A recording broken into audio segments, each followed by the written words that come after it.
Welcome to the Chicago Bears Podcast, a presentation of ESPN Chicago, Chicago's home for sports. Here's your host, Pat, the designer.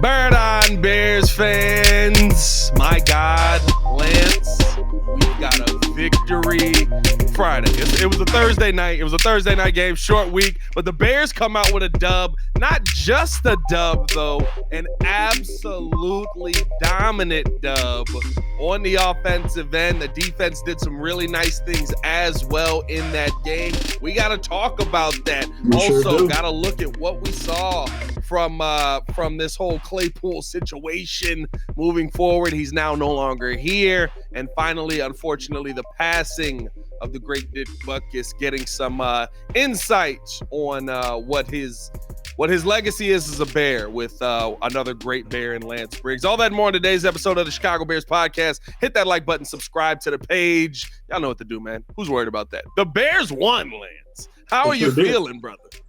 I'm excited. I'm excited for them. We've been hammering this team, and deservedly so. Everything that we've come down on them, they brought on themselves. And I think one of the first things that I had mentioned is, what I was looking for week one is the right attitude and the right effort. Yep. And that was lacking in week one, and that's not one of what Matt Eberflus. That's not one of the things that he's made of. He's a high energy guy. He's a hits principle. We are an effort team. So what I want, in showing that we're stepping in the right direction is if we bring the right effort, we can at least compete in games. And as we do that and we see the right progression as far as the recipe for Justin Fields' skill set, we'll also get to use these picks that we have coming up, and free agency to bolster, to really put pieces in place rather than set ourselves back and go get another quarterback and possibly have to get another coach to coach him. And, we have to get some stability in order for us to get to where we have to go. It is a process. It does not happen overnight. So we can't have microwave success. Yep. We need that slow baked, slow cooker. You put it in the pot and then you wait till tomorrow morning to go get it, that type of success, because that's more long lasting. We in that pot roast season. Lance, is a little chilly out here, a little brisk. Yeah, it's pot roast season out here. That's slow cook, man. I like that. What is the soup? Yeah. You gotta let it marinate all day. I'm with you. We've now seen 5 weeks of football, right? The last 2 weeks offensively have looked 210% different from what we saw in the first 3 weeks with this team. What to you that you've seen has been the biggest change that has happened with the offense of this team? But they've committed to the run. The last 2 weeks they've really committed to the run, and that's different than the 3, 4, or 5 carries that, Khalil Herbert or any of the running backs have had previous weeks. So, the commitment to the run has opened up the opportunities for everything else. And we've said that over and over as, everybody across Chicago knows that, the recipe for success was running the ball last year, and if you want to have success, you just got to do it. You just have to do that here. So the biggest draw I got from this week and last week against Denver is protecting the ball. That's so important. You can go out and have a career game, but in the fourth quarter when the game's on the line, or when you have an opportunity to pull away, a fumble that scored for a touchdown and an interception, a costly interception, those are key plays. I'm not saying that was the reason why they lost, but it didn't help them win. So protecting the ball last night was so important, because it keeps it drives alive, it keeps them from getting points, and it keeps their offense off the field. I think the interesting thing last night too, right? We saw Khalil Herbert unfortunately go down with the ankle injury, but from your perspective, somebody who played, right, when you see him try to gut it out, he literally couldn't. They gave him the handoff. He tried to cut, hit the ground. When you see him, see a guy on your team try to gut it out like that and just can't go, what does that do for that locker room there? What does that say about the locker room that maybe we didn't think about? I probably would have been like, "Hey, dummy, get off the field. Like you can't go. Okay, listen. That's what it went through my head. Like, yeah. Hey, dummy, you're hobbling out to the field. What are you doing? All right." He did run out there like Kevin McHale after 8 seasons. You know what I mean? I mean, if you look the play before it, he took a fake handoff. He took a fake handoff, like he faked the handoff, and you can see him, hobbling, doing the Jalen Waddle, in the middle of the field. Like, you can't listen. Your time of service is over for the night. You did great. Good job. We'll pick it up from here. We'll figure out a way. How do you take this now and keep this going? Because this win is huge. I mean, it's the first win the Chicago Bears have had in 347 days. And I think realistically, the fact that it was such a decisive win versus what is, right? It's not to be guessed about. Everybody's like, oh, now all of a sudden, right, when the Bears beat them, it's like, well, maybe this Washington front four isn't what we thought it was. No, it's still really good. Montez Sweat, Chase Young, Deron Payne, they got dogs on that line. Stop playing with them. Right? The Bears just did a good job. What do you take from this game that maybe gives you a little bit of confidence that the Bears might be able to keep this going offensively moving forward? We got a glimpse of the Bears offensive line at full or near full force. Yep. And against a very formidable defensive line, they handled them pretty well. They brought them really well, honestly. Ridiculously well. Right. You know what I mean? So I'm probably, you know what I mean? The shock in your face says everything about it, bro. Because we always like, oh, this is good. Right. And so if that is, that is very promising, for, again, health comes into play. I know Lucas Patrick went off the field and stuff. He had a concussion, whatever it is. But with Tevin Jenkins in there, there's something there, that leads me to believe we can be dominant again up front. And if we can be dominant up front offensively, we've got a chance to do a lot. Tevin is an absolute monster, bro. Like and I wanted to stay. I said this kind of on the post game show last night, but you can't overstate. This man came in, the last time he took a snap was the joint practice against Indianapolis. He hasn't practiced since then. This week, right? Short weeks is basically just a walkthrough practice, right? Like, you're not doing any hard hitting and things like that. And he went on the field and, to me, gave an excellent effort, stepped up when the Bears needed him most. The Bears had pulled him out of the game, right? Like, I figured he was on a snap count and couldn't go. So what he did last night, it really tells you that this dude is like pure talent. And if you just can keep him healthy, that he is a absolute monster on that side of the field. And he's one of the dogs that you need, right? Like, but that's also the key, man. Like, I hope that he's at Hollis Hall right now with 5 masseuses around, just massaging every body part that he has, man. We have to keep him healthy. We have to keep him healthy. I didn't say nothing. I'm just trying to keep him. You know what I mean? You know what I mean? If you got to treat him like Prince Hakeem, then that's what you got to do,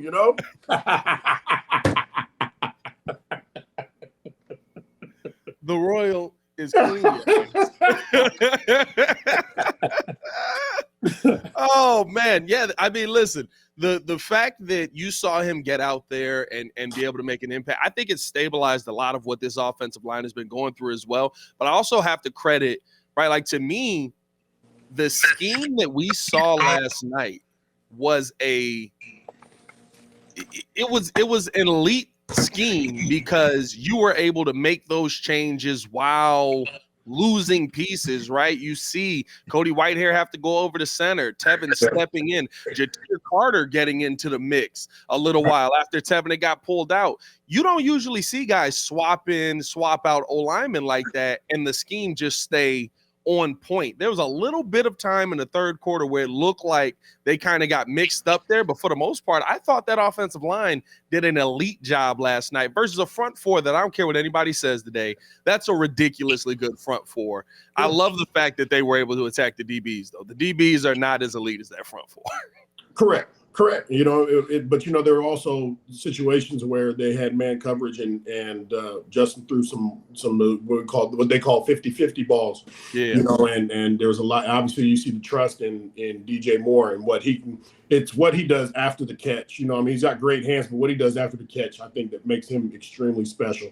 You know, he's like a running back out there. You know, he's super tough to bring down. He finds ways to take a 5-yard gain and make it a 25-yard, 30-yard gain.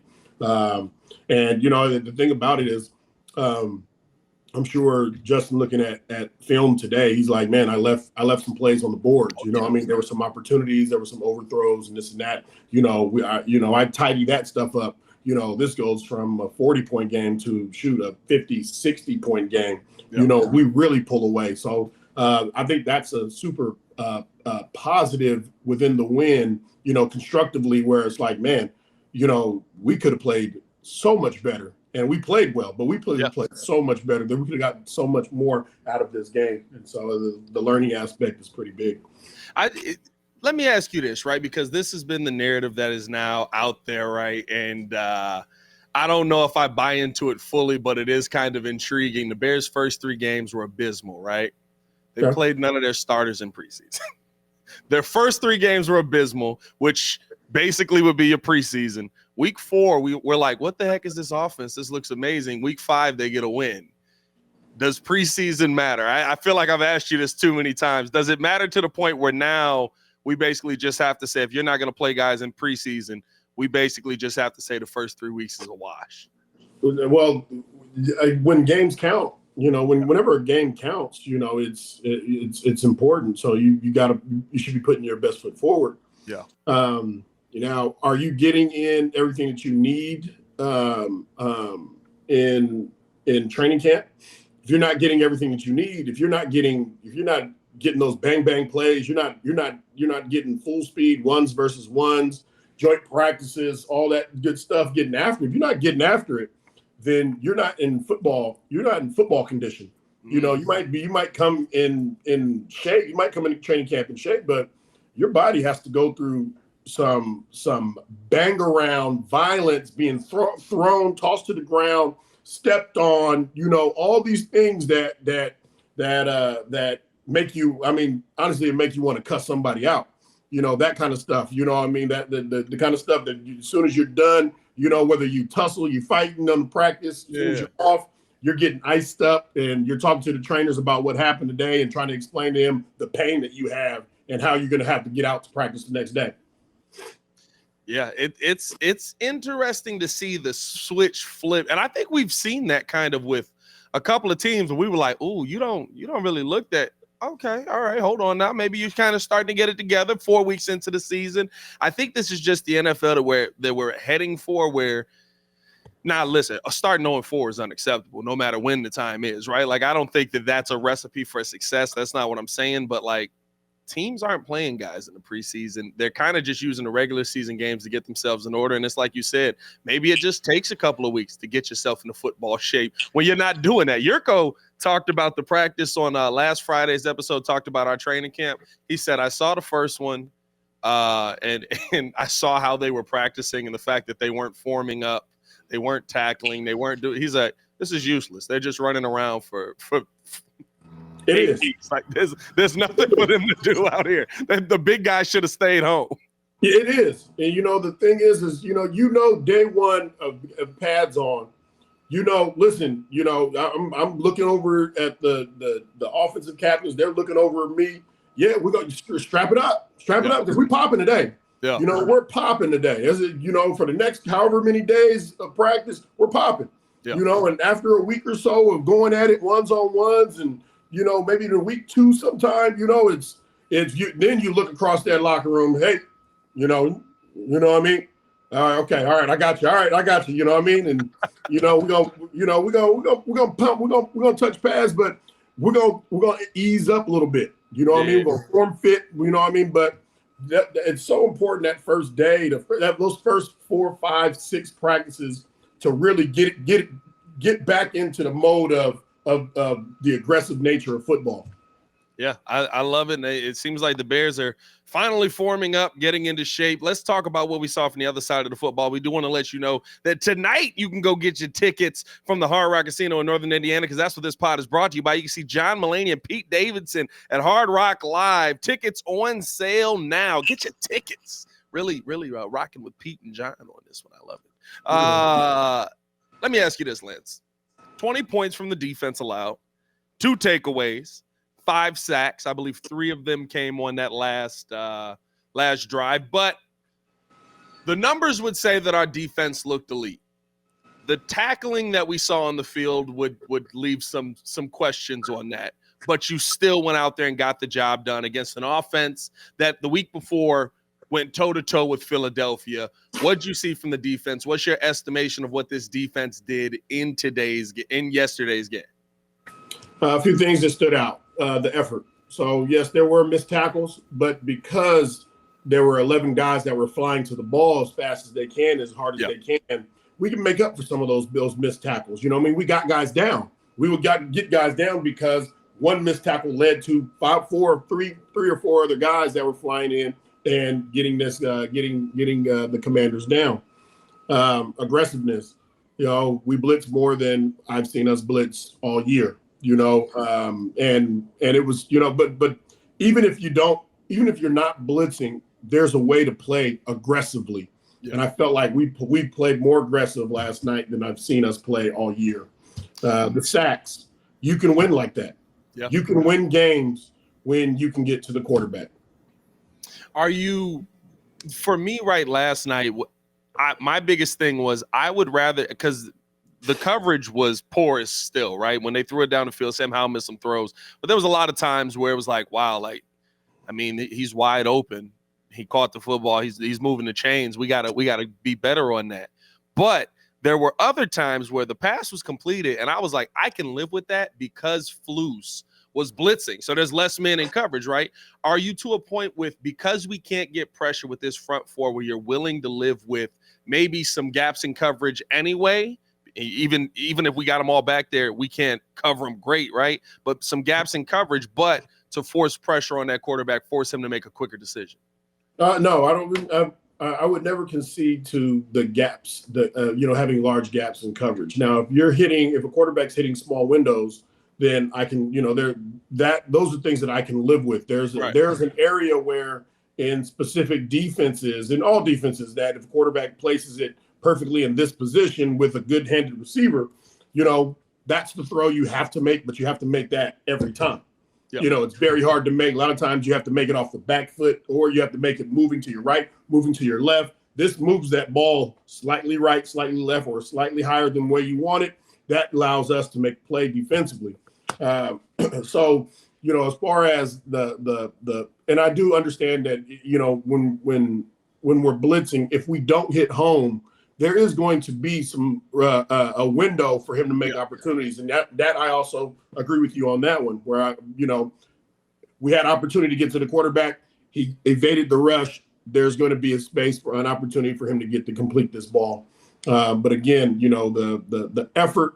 I saw players closer to their receivers, and I saw a lot of DBs challenging receivers on deep throws. Those, they get paid too, and they know where it's coming, but I would love to see it when a defender is at least challenging the throw. If you're coaching Tyreek Stevenson, somebody who to me has had a very up and down start to his career, now he's being put in a position to be a number one guy out there, right? Jalen Johnson not going, you're covering the best all night for the most part. I mean, he's wanting to slot a little bit at times, but you know what I mean? Like they're moving him around. But if you're coaching Tyreek, what are you saying to him about kind of his hand placement, his aggressiveness? Because we've seen him where to me it looks perfect, and then we've seen other times where it's like, okay, you mauled that guy. Like we didn't need that in that moment either. It's playing defensive back is by far the toughest position on the football field. Okay, you're in space. you're in space, you're on an island, and you don't know what this guy's doing in front of you. And at the highest level, you work on these techniques from being a kid through high school and college. And at the highest level, the receivers are so elite, and how they evade, defensive back press coverage, getting their hands on you. They're constantly working how to erase it, get rid of it, and create space for themselves. So, what I would say is just continue to compete. Listen, we can't be in a position where it's all right. I had a mistake. My hands were on him a little bit too long. I leaned on him here, which allowed him to get past me and get this first down or score this touchdown. We have to have the mode of let's reload. And I know that crap's hard out there, but you need to bust your ass and do what you got to do. You got to do what you got to do. But hey, we're not gonna dwell on what just happened. Let's reload and let's get back out there and put together the right effort so that we can kick some ass. Yeah, when you see, I think that he's just really in that. They threw him in trial by fire, right? Like they're like, hey, look, it's you and it's Terrell Smith, and you are the higher draft pick. Let's go. Yeah. You know, and he's, for the most part, right? I think he did a pretty good job last night. Yeah. I think in every game we've seen those penalties where you look at him and you go, hey, man, like, you can't just put both hands on him and push him out of bounds so he can't catch the football in that situation. But also, I like the aggressiveness. I don't want to coach the aggressiveness out of you, but you just have to fine-tune it. Fine-tuning. It's fine-tuning. He's a young guy, and he's going to learn. He's seeing stuff at the professional level that you're not seeing at the college level. Mm-hmm. You're seeing another level of wide receivers that are able to do things that you didn't see at college. So there's an adjustment period. There's There's learning how to do this the right way. There's learning how to read the routes, understanding how they're trying to attack you. So it's I'm fine with it. And the other thing that's going to happen is when we bolster our defensive line. All right, you're going to hear this. You're going to hear me say this every week. When we bolster our defensive line and can get an effective pass rush where that ball has to come out within 4 seconds or less, our DBs will be first class. Yeah. Period. The stuff that he's doing, he won't have to worry about the double moves or anything like that. He'll know that you have a specific amount of time that the ball has to come out. So I know I can break on routes. I can start looking up. I can turn earlier, and I'm going to be opportunistic when that ball's in the air. We're hearing a lot about now Tremaine Edmonds and TJ Edwards and how they haven't made as big of an impact as people expected happening this season. What do you say to those people when you know that pass rush is not coming up front at an elite level with how the linebackers are being used? I think they're right. Those guys are in position. Those guys are in position to make play after play after play. If you are the Mike, you should be involved in a ton of interceptions. You should be involved in a ton of tackles. You should be involved in you should also be involved in sacks. If you are that weak side backer, you should be making tackle after tackle after tackle after tackle. You should be involved in a lot of picks. You should be involved. Wherever the ball is, you should be in or near that ball every play. So the assessment of those young guys, is probably right. I certainly need to see more from them. I expect more from them, and they need to be spark plugs for the defense. They need to be motivators by their play. Yep. And until they get to that level where they're consistently being playing inspired ball, they're playing, they're underwhelmingly playing under their expectation or ability. How much harder is that position when you don't have the pass rush in front of you in this defense? You still can make plays. You still run to the ball. Yeah. And if you understand how teams are attacking you from a pass defensive standpoint, you should know where you should put your body in place to either take away a receiver or get a pick. Hey, do more. That's what the professor Lance Briggs said right there. Yeah. Do more. Do better. Hey, don't be better. Do better. Don't be better, do better. I like that. Put it on a t-shirt. I do want to touch on this as well because this was listen, the second he was removed from the offense started working. I don't think that has a correlation. I think that the scheme started to change a lot while he was not out there. But realistically, right, the Bears have moved on from Chase Claypool. They traded Chase Claypool and a 2025 6th or 7th round pick to the Miami Dolphins for a 2025 6th round pick. First things first, your thoughts on the miss that this is for Ryan Poles? Hey, it happens. You know, I'm sure if any of us were GM, we're not going to hit on every one of our picks. You know, the pick at the time when he made the trade, it made sense. I understood what he was trying to do. Yeah. I just listen. I'm really at the point now where I'm happy that the trade is made. I wish him well, and I really hope that moving forward we don't have to talk about him anymore. Like I don't want to talk about him. You know, let's be real. Let's be 100 here, right? This is the pie. You can get away with a lot more on this. Seeing players on the field not give effort pisses you off more than anything in the world, don't it? Yeah. Because it's the sport of football is such you enforce your will, you impose your will on another man. You know, like it's when I'm running up to try to get a tackle and an offensive lineman grabs me, you know what I mean, and you can look in his eye like you're trying to hurt me. Yeah. You know, and he's driving me, you know what I mean, and I can't fight back or I can't get to the ball, and this guy finishes me, you know what I mean, on the ground. You know, the first thing that goes through my head is like, I'm going to kick your ass. Yeah. You know, like I will never let that happen again, you know, and somebody is going to pay for this guy put me on my back. Yeah. You know, and so it's one of those things like, that's not going to happen again. I can tell you that right now. Yeah. You know, so there's a sense of pride that that I assume clicks in everybody, you know, but it doesn't. It doesn't. But I assume that anybody that lines up in front of you, you know, this guy's looking to kick your ass. You want to kick his, you know. So what's going to happen? You know, like you know, there's no way that I'm going to let this guy in front of me beat me. Yeah. So if you don't have that motivation, I can't relate with you very well. Yeah. You know, and those that have that same competitive fire, you know them. You know them as a teammate, you know them as a competitor, and typically either at some point during that game, whatever it is, man, I'm going to, it may not be big. It may even be a look that I give you, a nod of the head, you know, a little dap, man, like, hey, respect that. I respect that. Yeah. You know, I respect that. I respect the respect you give me by trying to kick my ass every time we line up, because I'm trying to do the same thing to you, you know, and I believe that we respect each other and the game by approaching it that way and approaching each other. We just made each other better. That's really what you hear. Anytime you hear these marquee matchups after the careers are over, right? I always think about Eddie George versus Ray Lewis. Realistically speaking, the whole matchup was built on, I'm going to run you over, no, you not.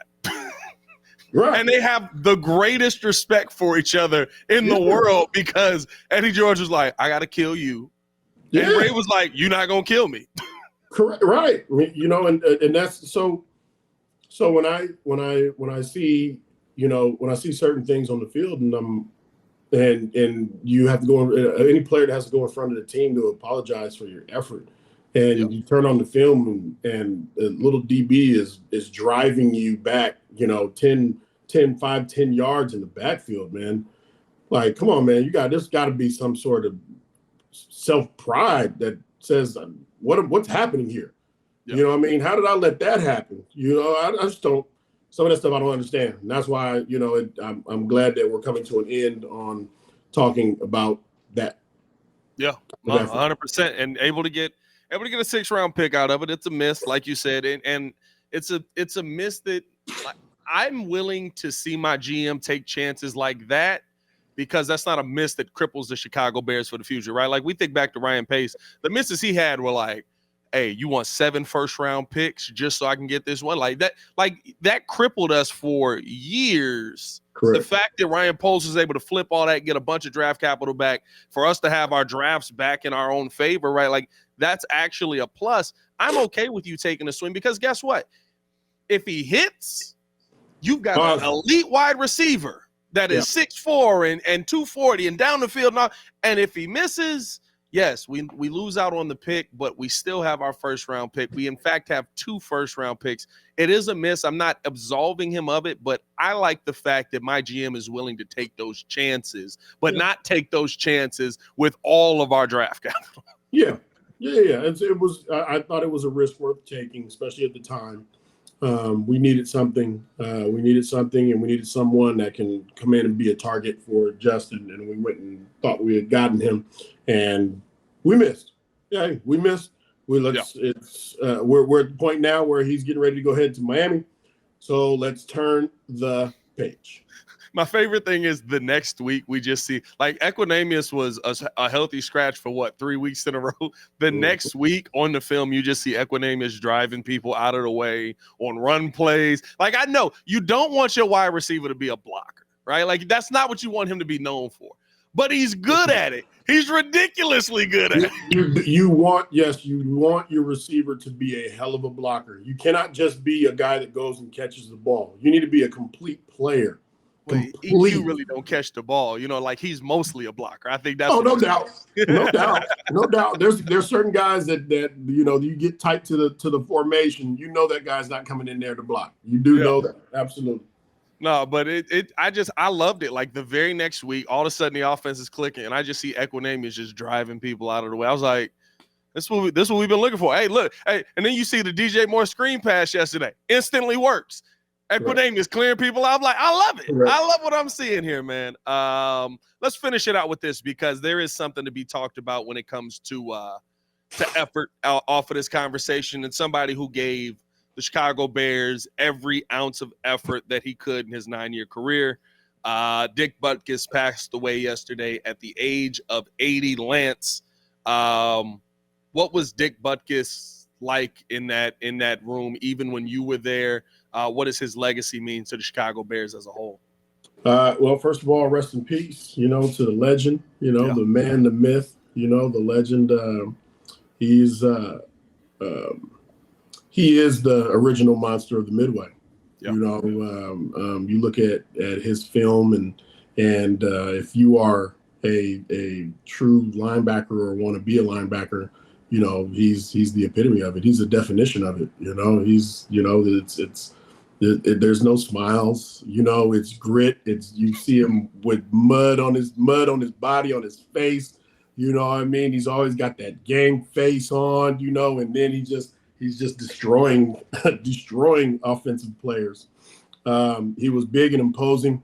He was meant to be a Chicago Bear. He's homegrown, went to Illinois, and drafted to the Bears. To be considered a great linebacker. I'm not talking defensive player, not just defense. I'm talking this is great defensive talent, but this is linebacker. You think about colleges and they say, oh, this is linebacker whatever it is. Yep. But in Chicago, linebackers are the defensive kings here. Yeah. And so to be considered great here is based off of a standard that he helped create. I'd say Bill George started the stand-up linebacker, but Dick Butkus, he created the image of the monster of the Midway. He was. I was watching. I implore everybody to go watch his film. He was 6'3". Yeah. I swear, when you watch it, he looked 6'7". Yeah. Because every time he's near somebody, they're doing this.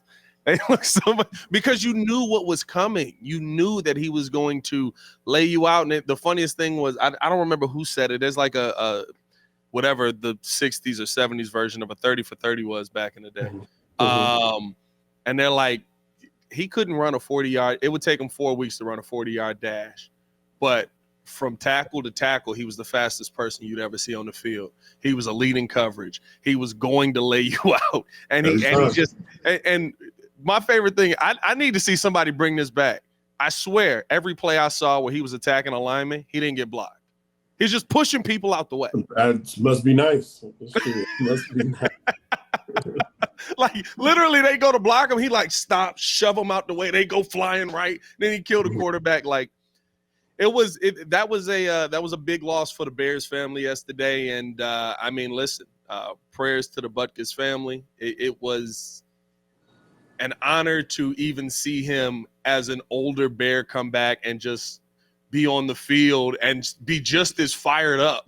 Yeah. Like he was on the field playing. Like, man, like his fires, I feel like it never left, it never left. And seeing him get involved in Twitter and tweeting out stuff all the time, just being involved, just because at 80, in your 70s and 80s, I feel like, technology, you don't want no part of technology. Yeah. What I mean? You're always asking, kids, how do you do this? How do you do this? So